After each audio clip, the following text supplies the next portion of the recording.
कहते मत कर गर्व गुमान तनिक सी काया को। ये काया नश्वर है, धन नश्वर है, ज्ञान नश्वर नहीं है। लेकिन घमंड ज्ञान का भी नहीं करना चाहिए। घमंड ज्ञानवान को भी नहीं करना चाहिए, क्योंकि घमंड काबिलियत का, योग्यता का, धन का, पद का, ज्ञान का, जवानी का कभी घमंड नहीं करना चाहिए। घमंड की आग जो व्यक्ति के सद्गुणों को धीरे धीरे जलाकर समाप्त कर देती है, जिस प्रकार फल से लदा हुआ वृक्ष सदैव झुका हुआ होता है, उसी प्रकार वास्तव में ज्ञानी व्यक्ति, धनी व्यक्ति, कुछ योग्य व्यक्ति सदैव विनम्र होगा। इतिहास और पुराण में अनेक उदाहरण मिलते हैं जहां अहंकार ने महान से महान व्यक्ति का भी पतन कर दिया है। रावण अत्यंत विद्वान था। सृष्टि में रावण के मुकाबले विद्वान व्यक्ति नहीं था, बलशाली नहीं था, शिव भक्त नहीं था, किंतु सिर्फ अहंकार की वजह से पतन हुआ, सर्वनाश हुआ। दूसरी ओर भगवान श्री राम के पास अपार शक्ति होते हुए भी सदैव विनम्र रहे, मर्यादित रहे। इसलिए आज भी संसार उन्हें आदर्श मानकर पूछता है। योग्यता ईश्वर का दिया हुआ उपहार होता है। यदि व्यक्ति अपनी प्रतिभा का उपयोग दूसरों की सहायता, समाज की सेवा और मानव के कल्याण के लिए करे, तभी उसकी योग्यता सार्थक होती है।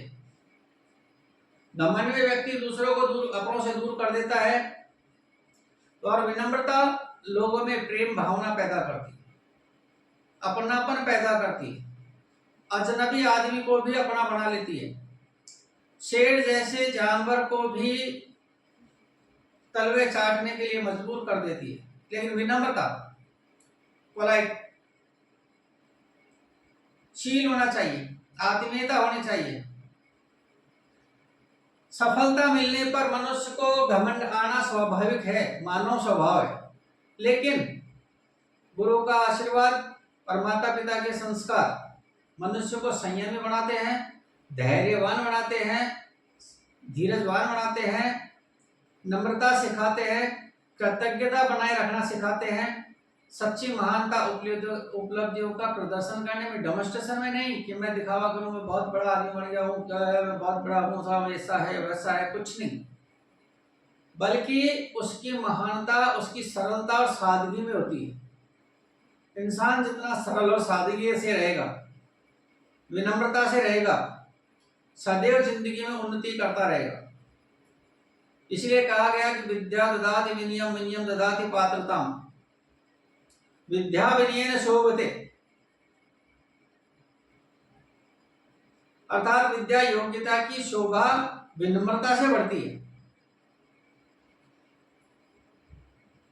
इसलिए सामर्थ्यवान बने, अपनी योग्यता को दिन प्रतिदिन बढ़ाएं, और साथ साथ संयम, धैर्य, नियम, विनम्र, शालीनता, सादगी, ऐसे सद्गुणों को अपनाएं। और जब आपको लगे कि नहीं, कुछ मन में घमंड आ रहा है या कुछ ऐसी बातें आती जा रही हैं, आप आत्म अवलोकन करें खुद का, स्वाध्याय के माध्यम से, अच्छे स्वाध्याय के माध्यम से। फिर भी आपको लगता है कि नहीं, कभी मेरे में घमंड आता है, तो प्रभु राम की शरण में जाएं और बस वही चौपाई गुना, सिया राम मैं सब जग जानी, करहूं प्रणाम जोर जुग पानी। प्रभु को प्रणाम, नतमस्तक होकर के, साष्टांग प्रणाम होकर के, सब कुछ गवा दे करके। क्यों? कि एक वही जगह है जहां इंसान अपना हार चढ़ाता है।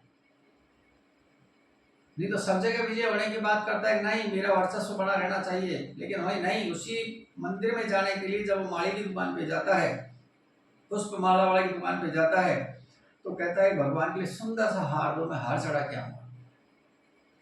तो हारने में भी जीत होती है। इंसान को सादगी से रहना चाहिए, और जब कभी मन नहीं लगे प्रभु श्री राम की शरण में चाहिए। बस प्रयास करके देख लीजिए, सफलता मिलेगी। हर काम में सफलता मिलेगी, परिवार में, समाज में, आपके रोजगार में, व्यापार में, जहां जाएंगे आपका वर्चस्व होगा। लेकिन विनम्र होने के कारण, अहंकार से नहीं, कोशिश करिए, अवश्य सफलता मिलेगी। आपको लगता है चैनल के माध्यम से अगर आपको जानकारी अच्छी लगती है तो सब्सक्राइब और फॉलो भी कर लीजिए।